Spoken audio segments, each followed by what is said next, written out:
मेरा नाम है अभिषेक सिंह और मैं बीएचयू से बीएससी केमिस्ट्री कर रहा हूँ। अगर मैं अपनी बात करूँ तो मैंने बोर्ड्स के बाद ही सीयूईटी को क्वालिफाई किया और मेरे सीयूईटी में 99 परसेंटाइल रहे थे। अगर मैं बात करूँ तो क्या मेरी स्ट्रेटजी रही थी, कैसे मैंने रिवीजन किया, कैसे मैंने बोर्ड्स के बाद कितने सारे न्यूमेरिकल्स लगाए, कितने क्वेश्चन किए, कितने मॉक टेस्ट दिए, वो सारी बातें जो एक लास्ट 45 डेज, अभी सीयूटी 2024 में 45 डेज हैं और 45 डेज में आप ऐसा करके आप मैक्सिमम स्कोर कर सकते हैं।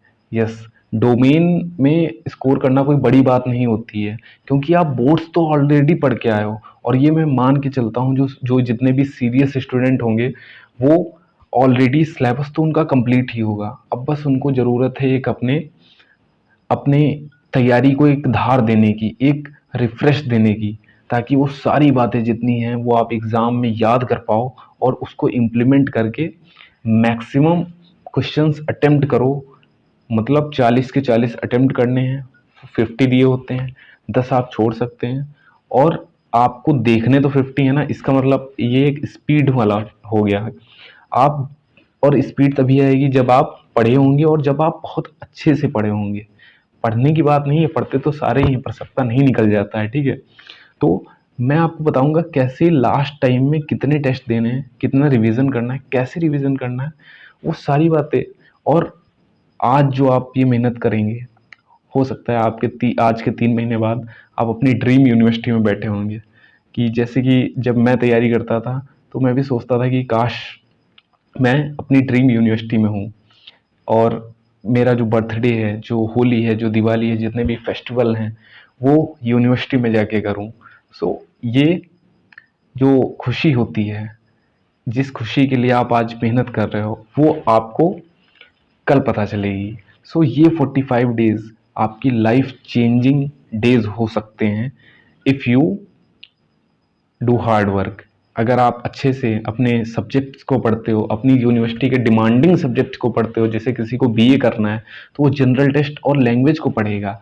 If someone is preparing for BSc in BHU, so you have to only focus on domain subjects. Okay, if you are preparing for DU Delhi University, so you have to choose one language in which you have qualifying marks 30% and your domain specific subject. So I will discuss, मैं अपनी strategy बता रहा हूँ, किसी का छाप के नहीं लाया हूँ। इसी को कर लेना, 101% रिजल्ट आएगा। मेरा भी आया और कुछ मेरे दोस्तों का भी हुआ था जो कि सेम फॉलो किए, ठीक है। तो सबसे पहला अपन देखते हैं सिलेबस किसका, फिजिक्स का, ठीक है। तो फिजिक्स में ये देखूंगा, एक सेकेंड। हाँ, पहली प्रायोरिटी किसको देनी है, डोमेन सब्जेक्ट को। Why domain is important, PSC के लिए डोमेन ही इंपॉर्टेंट है और बीएचयू और डीयू में डोमेन मांगे जाते हैं। पीसीएम और पीसीबी, देखो पीसीएम वालों के लिए फिजिक्स और केमिस्ट्री बहुत स्कोरिंग हो सकती है। वो इसलिए क्योंकि इतनी टफ आती नहीं है। अगर आपने तमीज़ से तैयारी की है, बहुत अच्छी तैयारी की है, बहुत सारे क्वेश्चंस लगाए हैं, तो मैं सच बता रहा हूँ आपको कहीं दिक्कत नहीं आएगी। जब मैं एग्ज़ाम देने गया तो मुझे फिजिक्स के बहुत ही इजी और कुछ थ्योरेटिकल क्वेश्चंस मिले, न्यूमेरिकल मिले, बहुत इजी लेवल के थे। सो फिजिक्स और केमिस्ट्री में ट्राई करें कि आप मैक्सिमम स्कोर कर पाएँ, जिससे आप एक इन्हीं 2 सब्जेक्ट से, देखो इनमें अगर आप मैक्सिमम स्कोर कर ले गए ना तो आप बहुत सेफ हो जाओगे। बाकी आप मैथमेटिक्स आप अपना देख सकते हो, mathematics is all of the practice. But physics and chemistry, chemistry काफ़ी ईजी होती है यार। ऑर्गेनिक केमिस्ट्री में आप आगे डिस्कस करूंगा, ये सारी चीज़ें हैं, ठीक है। अब फिजिक्स के सिलेबस के बारे में बात करते हैं। कौन कौन से चैप्टर्स इंपॉर्टेंट हैं, कौन इजी है, कहाँ से क्वेश्चंस पूछे जाते हैं, वो सारी बातें, किस चैप्टर को भैया हम छोड़ सकते हैं। देखो छोड़ना भी होता है, ऐसा कि नहीं कि आप सारे ही पढ़ लिए, सारा कोई नहीं पढ़ पाता है। बट अगर आपको टॉपर बनना है, आपको अगर एडमिशन की गारंटी चाहिए तो आपको पूरा पढ़ना पड़ेगा। आप एटलीस्ट पूरा पढ़ के जाइए और लास्ट में क्या है, लास्ट में आप इंपॉर्टेंट चैप्टर्स को देख लिए। एटलीस्ट आपको हर चैप्टर का फॉर्मूला याद होना चाहिए। अगर आपको सारे फॉर्मूले याद हैं, आपने अच्छी प्रैक्टिस की है, मैं गारंटी ले सकता हूँ आपका सिलेक्शन होगा, कोई रोक ही नहीं सकता है। तो इलेक्ट्रिक चार्ज एंड जो इलेक्ट्रोस्टैट है, जिसमें 2 चैप्टर्स आते हैं, इलेक्ट्रिक चार्ज एंड फील्ड और पोटेंशियल और कैपेसिटेंस, चैप्टर हार्ड है, ठीक है। तो आपने देखो स्टार्ट, क्योंकि फिजिक्स की स्टार्टिंग यहीं से होती है, तो मैक्सिमम लोग ये चैप्टर पढ़े होते हैं, ठीक है। अब बात करते हैं करंट इलेक्ट्रिसिटी, बहुत important chapter, it's a very important chapter. चाहे आप नीट को लें, चाहे जेई मेंस को लें या सीयूईटी, बट सीयूईटी के प्रोस्पेक्टिव से बहुत इंपॉर्टेंट चैप्टर है। फिर आता है magnetic effect of current, hard है बट क्वेश्चंस आते हैं, 3 से 4 क्वेश्चन आप लिख के ले लीजिए, इसमें से आएंगे, ठीक है। और magnetism and matter, electromagnetic induction, देखो जितने भी चैप्टर से मैंने इजी लिख रखा है उनको तो छोड़ना ही नहीं है, और इंपॉर्टेंट वालों को भी नहीं छोड़ना है, ठीक है। मीडियम वालों को पढ़ लीजिएगा क्योंकि आपको सिलेक्शन चाहिए, बाकी आपकी मर्जी, ठीक है। तो magnetism and matter, electromagnetic induction, बहुत इजी चैप्टर है, क्वेश्चन आएंगे। देखो इजी चैप्टर के अगर क्वेश्चन आते हैं तो उसमें आपके गलत होने ही नहीं चाहिए, उसमें भी अगर आप गलत कर रहे हैं तो आप कहीं ना कहीं सिलेक्शन की रेस से बाहर हो रहे हैं, ठीक है। तो इजी वाले चैप्टर बहुत ज़रूरी है, वहाँ का क्वेश्चन आए तो आपसे बने, और बनेगा कब, जब आपने बहुत अच्छी प्रैक्टिस कर रखी होगी, ठीक है। तो अल्टरनेटिंग करंट इसके बाद आता है, जो कि मीडियम चैप्टर है, आप चाहें तो कर सकते हैं। और इसमें एक टॉपिक होता है, चलो उसकी बाद में बातें होंगी। Electromagnetic wave, easy chapter, question आएंगे, और बहुत इजी चैप्टर आता है, एक तो बहुत छोटा चैप्टर है, तो आप पढ़ लेंगे, फॉर्मूले होते हैं, हो जाएगा आराम से। अरे ऑप्टिक्स थोड़ा हार्ड पड़ सकता है, बट यार सवाल तो इसमें से आते हैं, अच्छे खासे सवाल आए थे मेरा जो पेपर था उसमें रे ऑप्टिक्स आई थी। और फिर वेव ऑप्टिक्स इजी चैप्टर है, फॉर्मूले याद रखेंगे, हो जाएगा। एटम, जो मॉडर्न फिजिक्स है, मॉडर्न फिजिक्स यार अच्छी खासी आई थी, स्कोरिंग है, काफ़ी स्कोरिंग है, मतलब एटम, डुअल नेचर, न्यूक्लियर, छोटे छोटे चैप्टर हैं, और इनसे आप बहुत ही अच्छा वेटेज निकाल सकते हैं। सेमीकंडक्टर इजी चैप्टर है, और बाद में है कम्युनिकेशन सिस्टम। इसमें 2 क्वेश्चन आए थे मेरे पेपर में, और वो दोनों ही मैंने छोड़ दिए थे क्योंकि ये चैप्टर ही नहीं मैंने पढ़ा था। सो थ्योरेटिकल है थोड़ा, लास्ट में देख लीजिएगा एक बार, एक लेक्चर किसी का 1 शॉट वगैरह कोई देख लीजिएगा 1-2 घंटे का, बट छोड़ सकते हैं, ऐसी कोई दिक्कत नहीं है, मैंने छोड़ा था, पर्सनली बता रहा हूँ, छोड़ सकते हो, कोई दिक्कत नहीं। Electric charge and field mostly लोगों ने पढ़ा होता, बट अगर आपको वो हार्ड लग रहा है तो आप, ठीक है, छोड़ सकते हो, इसको भी छोड़ सकते हो, बहुत अगर हार्ड लग रहा है तब की बातें हैं, कर लीजिएगा। अगर क्योंकि आपको 200 में 200 लाने हैं ना, तो आपको पूरा पढ़ना पड़ेगा, सारा पढ़ेंगे तब जाके 50 में 40 देख के ही सवाल कर देंगे। आइए केमिस्ट्री का डिस्कस करते हैं। Yes, chemistry can be easy if you follow this, ये मेरा मेथड था, अपनी ही सारी देखो स्लाइड मैंने लिखी है यार, खुद किसी का कॉपी नहीं किया है, ठीक है। तो फिजिकल केमिस्ट्री में अगर बात करूं तो सॉलिड स्टेट है, सॉल्यूशन है, इलेक्ट्रोकेमिस्ट्री है, केमिकल काइनेटिक्स और surface chemistry. Surface chemistry total theoretical, ठीक है, याद होता है तो बहुत अच्छा, वरना छोड़ दीजिए, ठीक है। यार देखो छोड़ दीजिए मैं इसलिए कह रहा हूं कि आप पढ़ लीजिए एक बार, बट बहुत फोकस नहीं करना है, ठीक है। आपका उसके बिना भी काम चल जाएगा, ठीक है। सॉलिड स्टेट कर लीजिएगा, इजी चैप्टर है।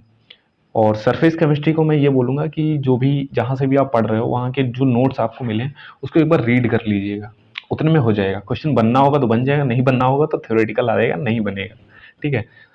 बचे 3 chapter, solution, electrochemistry, chemical kinetics, बहुत इंपॉर्टेंट चैप्टर। ये 3 इतने अच्छे से आप कर लीजिए। और फिजिकल केमिस्ट्री में फॉर्मूले रिवाइज करने हैं, उन पर जितने मैक्सिमम आप न्यूमेरिकल्स कर सकते हो, जितने न्यूमेरिकल कर सकते हो आप कर लीजिए। जितने न्यूमेरिकल करेंगे उतनी आपकी स्पीड होगी, उतना आपकी एक्यूरेसी होगी, उतना अच्छे से आप कर पाएंगे, और आपकी मिस्टेक के चांसेस कम हो जाएंगे। सारी गलतियां रफ पे कर लीजिए, बट एग्जाम में मत कीजिए, ये बहुत इंपॉर्टेंट है। इनऑर्गेनिक केमिस्ट्री में डी एंड एफ ब्लॉक बहुत इजी चैप्टर है, क्वेश्चन आते हैं, उसको जरूर कर लीजिएगा। इजी चैप्टर से सवाल गलत नहीं होना चाहिए, मैं फिर बोल रहा हूँ। कोऑर्डिनेशन कंपाउंड आएंगे सवाल, अच्छे खासे सवाल आएंगे, 5 से 6 सवाल भी आ सकते हैं, ठीक है। पी ब्लॉक पढ़ लीजिएगा, एनसीईआरटी में तो नहीं है बट है, यहाँ है, ठीक है। ऑर्गेनिक केमिस्ट्री में haloalkanes and haloarenes, easy chapter बनना चाहिए question. Alcohol, phenol and ether, easy chapter, इसका भी क्वेश्चन बनना चाहिए। Aldehyde, ketone and carboxylic acid, थोड़ा चैप्टर बड़ा है बट इसमें से ज़्यादा क्वेश्चन आते हैं, ठीक है, तो इसको भी नहीं छोड़ना है। अमीन्स, बायोमोलिकुल्स, बायोमोलिकुल्स बहुत ईजी चैप्टर तुम्हारा, ठीक है। कार्बोहाइड्रेट्स इंपॉर्टेंट टॉपिक, और अमीन्स, अमीन्स बहुत छोटा चैप्टर है, और इन दोनों में से ही अगर मैं बात करूं तो क्वेश्चंस आते हैं, तो इसको भी नहीं छोड़ना है। पॉलीमर्स और केमिस्ट्री इन एवरीडे लाइफ मैंने छोड़ दिए थे, यस आप सोचोगे यार छोड़ के जा रहा है बंदा, तो मैंने क्या किया था, देखो मेरे पढ़े थे चैप्टर, ऐसा नहीं कि मैं बिल्कुल छोड़ के चला गया था, मैंने पढ़ लिया था बट बहुत नहीं, ठीक है, ऊपर ऊपर देख लिया था, कुछ एग्जाम्पल्स, शॉर्ट नोट्स असल में मैंने इसमें बनाए थे। अगर आपको शॉर्ट नोट चाहिए हो इसके तो मेरे को बताना, मैं आपको टेलीग्राम पे सेंड कर दूंगा, एंट्रेंस वर्ड लिंक डिस्क्रिप्शन में भी है, आप मुझे पर्सनल मैसेज भी कर सकते हैं इंस्टाग्राम पे, ठीक है। आगे डिस्कस करते हैं। बायोलॉजी में मेरी पर्सनल स्ट्रेटजी, यस भैया मेरी पर्सनल स्ट्रेटजी थी बायो में, क्योंकि मैं बायो से था, ठीक है, पीसीबी स्टूडेंट रहा हूँ, तो रिप्रोडक्शन इन ऑर्गेनिज्म चैप्टर छोड़ सकते हैं, मैंने छोड़ दिया था, ठीक है। एक इसमें मैंने एक चैप्टर नहीं लिखा है जहाँ तक स्ट्रेटजीज इन इनहांसमेंट इन फूड प्रोडक्शन, उस चैप्टर को भी छोड़ सकते हैं। आए थे सवाल यार, एक दो आए थे, देखो 10 क्वेश्चन तो आप छोड़ ही सकते हो, तो मैंने वो छोड़ दिया था, सिंपल। बाकी चैप्टर नहीं छोड़ने, कोई भी चैप्टर नहीं छोड़ना, बाकी बहुत इंपॉर्टेंट है सारी। जैसे अगर मैं बात करूं तो जेनेटिक्स, पूरी जेनेटिक्स से अच्छे खासे क्वेश्चन आएंगे, ठीक है, बहुत सारे जेनेटिक्स से क्वेश्चन आएंगे, और इकोलॉजी पूरी, ठीक है। Microbes in human welfare, easy chapter. Organism and population important है, लगभग 4 क्वेश्चन मुझे दिखे थे। और biotechnology and its application, 2 chapter हैं, अच्छे खासे क्वेश्चन आएंगे इसमें से। बायोडाइवर्सिटी इंपॉर्टेंट चैप्टर है, ठीक है।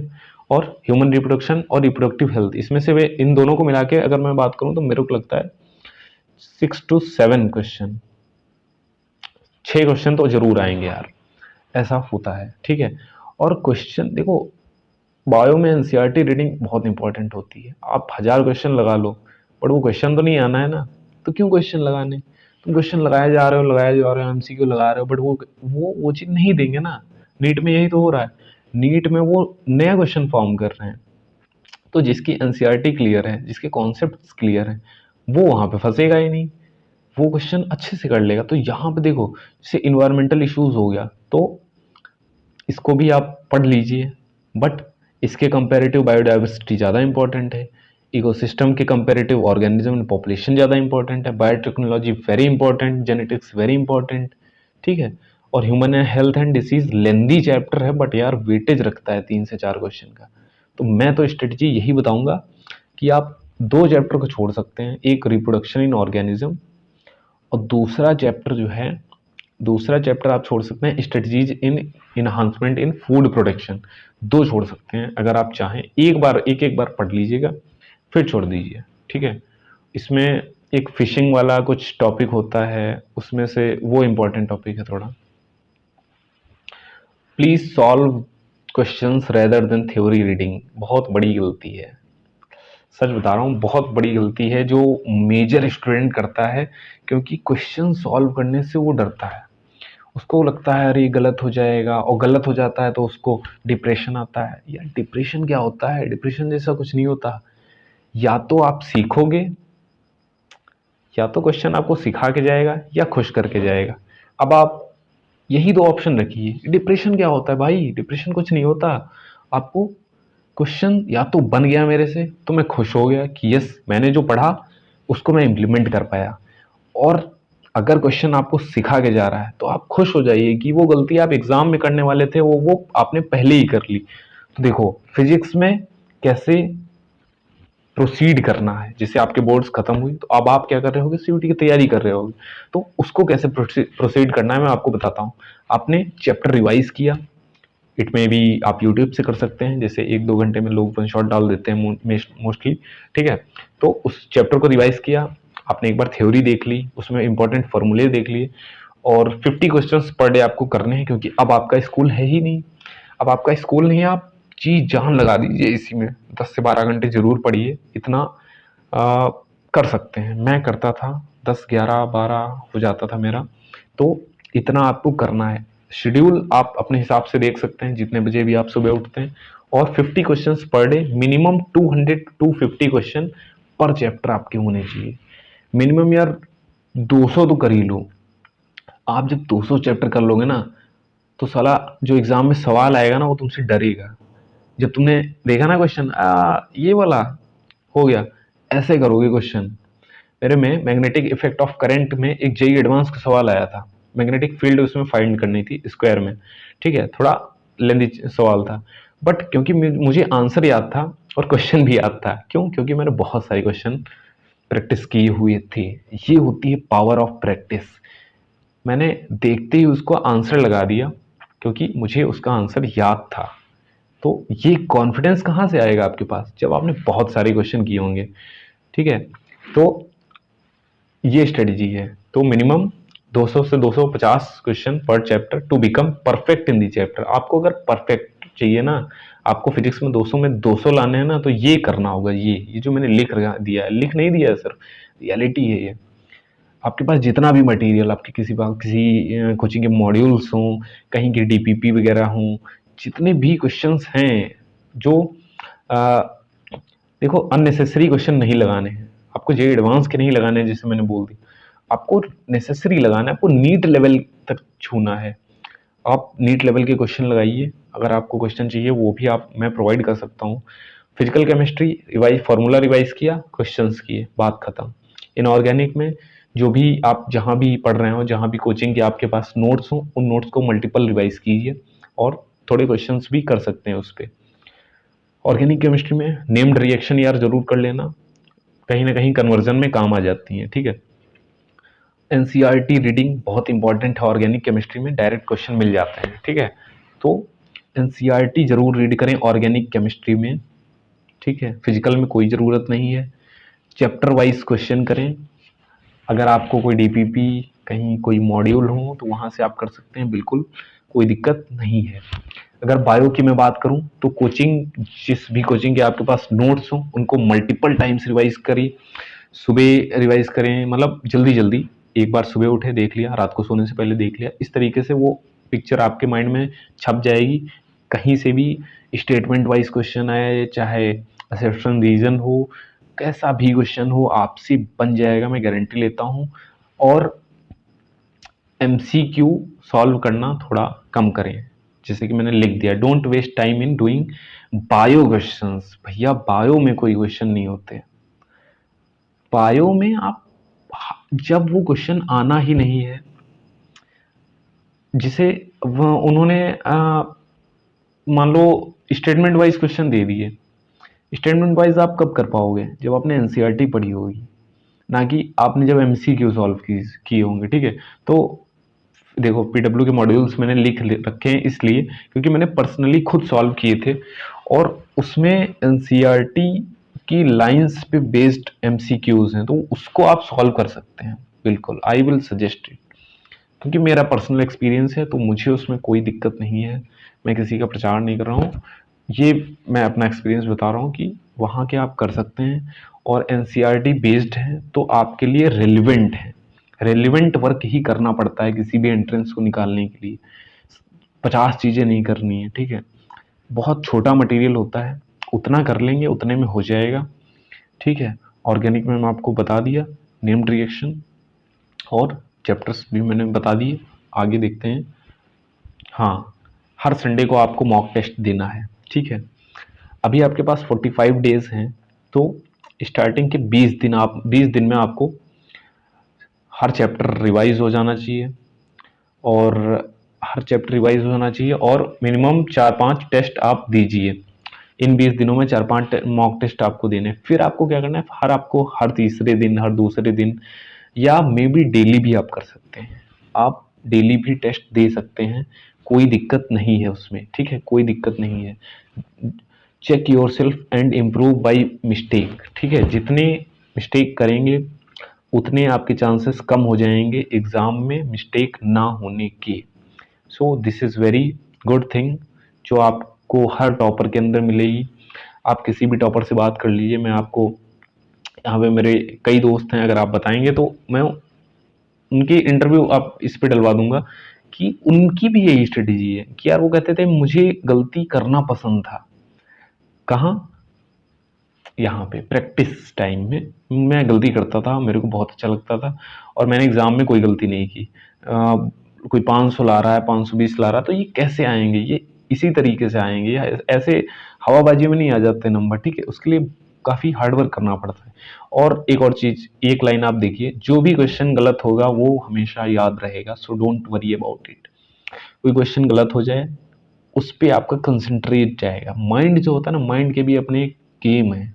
जो भी गलत हो जाता है ना, उस पे आपका ध्यान जाएगा कि यार ये मेरे से गलत क्यों हुआ, फिर आप उस पे फोकस करोगे, वो क्वेश्चन आपको जिंदगी भर याद रहेगा। जितने भी क्वेश्चन आपने गलत किए हैं वो कभी नहीं भूलेंगे, और जो गलत करते हैं ना, वो एक्चुअल में एग्जाम में आने वाले सवाल होते हैं, क्योंकि वो फंसाए जाते हैं, वो जाल होता है आपके लिए। तो जरूरी है हर जाल में आप पहले ही फंस लें कि एग्जाम में फंसे जाके, ठीक है? जितने ज़्यादा टेस्ट उतने ज़्यादा नंबर, बिल्कुल सही बात है। जितने ज़्यादा मॉक टेस्ट आप देंगे, जितने ज़्यादा मॉक टेस्ट देंगे, उतनी आपकी प्रैक्टिस होगी, उतनी आपकी थिंकिंग एबिलिटी बनेगी। क्योंकि जब आप टेस्ट देते हो ना, तो आप पूरी, अगर देखे जाए पीसीबी में, तो 15 चैप्टर बायो, लगभग 12-13 केमिस्ट्री में, और 15 मान लो फिजिक्स में, तो मैं मोटा मोटा मान लेता हूँ 50 चैप्टर के आसपास है, ठीक है? तो उस 50 चैप्टर में माइंड का सेकंड ऑफ सेकंड में इधर से उधर, उस चैप्टर से उधर, उस चैप्टर से उधर जाना, इसकी एक हैबिट बन जाती है। फिर आप एग्जाम में जब जाते हो ना, तो जो क्वेश्चन आता है कि मान लो एक इलेक्ट्रोस्टैट का आया, फिर मॉडर्न फिजिक्स का है, तो आप तुरंत आपका माइंड क्लिक करेगा कि हाँ यार ये वाला फॉर्मूला लगाना है, लैम्डा इक्वल्स टू h/mv लगाना है, क्या क्वेश्चन है, और आप खेलना सीख जाओगे। तो ये एक बहुत जरूरी, यही तो सीखना होता है टेस्ट से। बाकी ये थोड़ी ना देख रहे हैं कि यार इसमें मेरे 200 आ गए तो उसमें भी आ जाएंगे। बट आपकी जो माइंड की सर्जिकल मूवमेंट है, ये डेवलप हो जाएगी, फिर आप आराम से अच्छा स्कोर, जितना आप मॉक टेस्ट में स्कोर करेंगे उतना ही सीयूईटी में आएगा या उससे ज़्यादा आएगा, ऐसा रहेगा, ठीक है? जितने, हाँ ठीक है। और इसके बाद भी अगर आपको कोई डाउट रह जाता है तो आप मुझे मैसेज कर सकते हो इंस्टाग्राम में, डिस्क्रिप्शन में लिंक दे रखी है। और आप हमारे टेलीग्राम चैनल को भी, एंट्रेंस वर्ल्ड, उसको भी फॉलो कर सकते हैं, ठीक है? अगर कोई वहाँ पे डाउट हो, आपको नोट्स वगैरह, बायो की नोट्स या कोई भी नोट्स वगैरह चाहिए, आप मुझे मैसेज कर सकते हो। So thank you everyone, all the very best for your CUET exam. पढ़ाई करते रहें और मेहनत करते रहें। Thank you.